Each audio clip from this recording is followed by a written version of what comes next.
things like that.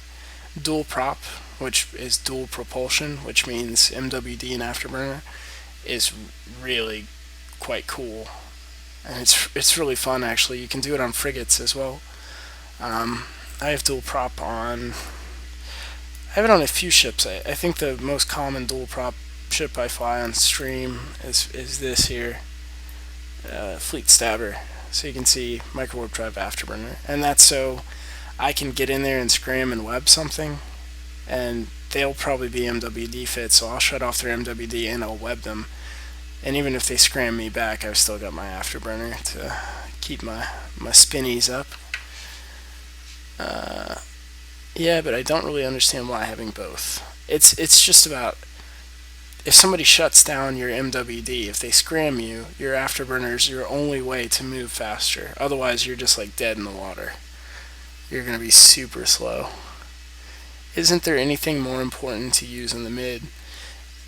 No, not really. I mean, dual prop is one of the most useful things to have in the mids. It depends on the ship, though. Sometimes you'd want to use ECCM or who knows. There's a lot of things you could put in the mids to be useful. You could put E-War in the mids. You could do anything. But for certain ships where mobility is really important, like this ship is all about being kind of a small cruiser. Its sig radius is really small, so it's about closing in on something, getting really close on it, and then orbiting it so it can't hit you. And so for that, if you get scrammed, you'd be in trouble, so you do dual prop. You keep an afterburner. But on an armor tanker, yeah, your mids are, if you got a scram web, that's really all you need. So dual prop is very cool. Believe me, it saves your ass a lot of times. There's a lot of fights where I've only lived because I have dual prop, and they scram me and they think I'm gonna go 190 ms, but I can still go like 500-600. So if you don't understand that, why you would use both. You can't use both at the same time, by the way. You can only use one or the other, which I assume you understand. If you're asking why I have both. But plus, afterburner keeps your sig radius small and uses less capacitor. So, all right. Now, what was the other question? Oh, I noticed earlier you split your guns into groups. Yeah. There's a lot of little reasons for that, but I guess I'll just cover the main ones. I'm more comfortable with it. I mean, to me, F1 and F2 are guns, and always have been, and always will be. So, here, I guarantee you if I undock in this, it's going to be the exact same case. Even though it's only got 5 guns, I guarantee you I've split the guns into 2 groups. I do it on every single ship. Yep. See? And it has an uneven number of slots. That's why you get the 3 and the 2. If there were 6, I would do a 3 and a 3. But let's explain. I'll use a little dual prop here while we do it. Here, I'll show you the effects of dual prop. So my max speed with my MWD, about 1400. But my signature radius, which is this right here, which is essentially how big your ship is and how easy your ship is to hit, is 564, okay. So I'm going 1400 to Lulu. Say I get scrammed, right, which would shut my MWD off. I come coasting to a screeching halt here. Coasting to a screeching halt. And then 246 is my max speed, which is not bad, but for a cruiser, I mean, pretty normal.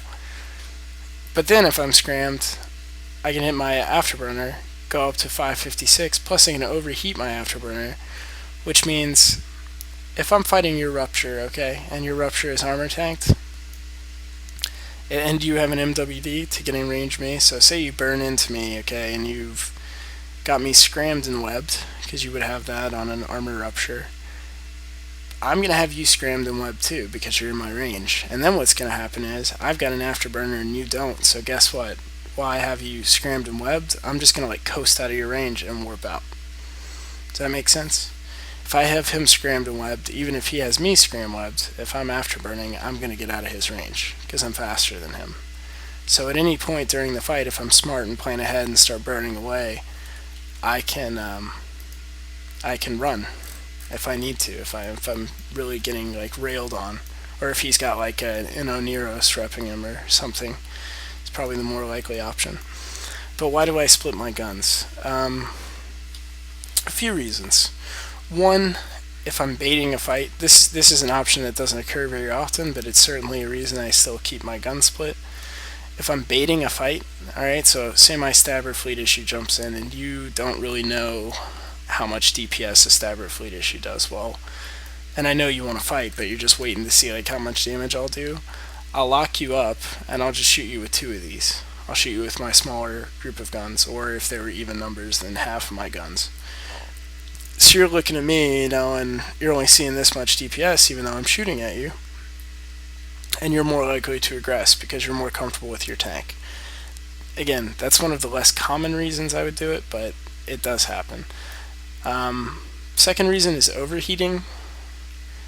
If I roast my guns up to the 70% mark, somewhere in there, and I don't want to risk overheating all of them because I can burn them out very quickly doing that, then I'll just overheat one group, and that slows down the overheat damage. It's still risky, but sometimes it's what you have to do. And then the third reason is for reloads. Well, there's actually 4 reasons. The fourth reason would be if you're trying to whore on kills, it's always good to have 2 groups of guns. You could totally use that, but the third reason is for reloads, because that actually, here, let me get you a link. I'll show you a fight where this comes into play. I was using the slep mirror that I just showed you guys, actually. Let me see. Alright, see you, Danny. I just saw you talking in Sir Squeebles. If you're watching the stream, take care, dude. Alright, here it is. Let me make sure this is the right fight. If I'm not in my slep mirror.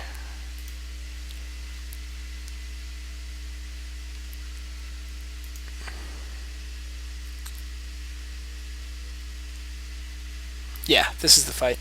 I'll link it in a minute, because I know people will check it out if I link it now. So I'll finish this discussion and then I'll link it. Yeah, I got that. Just thought I should stick with one. Didn't know dual prop was actually a thing. Oh, dual prop is very much a thing. There are, I don't know if they're still around as much anymore, since the A-hacks and T2 Logi have been somewhat compromised as compared to the T1, but there used to be doctrines, most A-hack doctrines, which is armor heavy assault cruisers, so T2 cruisers, you had to be dual propped. Like that was just the way.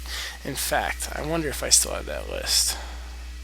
I won't read through it. It's got a bunch of names on it that I won't put through, but I've got a whole list of fits for every T2 cruiser besides Caldari, because Caldari aren't A-hacks, they don't armor tank typically, but everything, and T1, it's all dual prop armor tanking cruisers, because it was a fleet doctrine. So yeah, it's definitely a thing.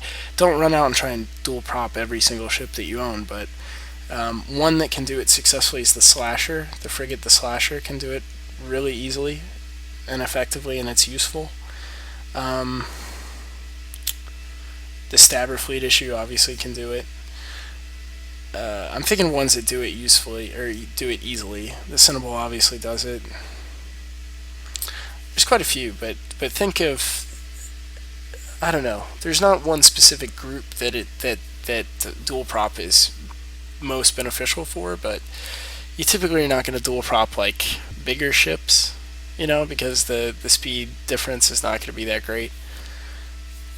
And chances are, if you're in a bigger ship, then everything's going to catch you anyways and get webs and all that. So there are some ships that do it, but you're typically looking at cruisers. Cruisers are really the kings of dual prop.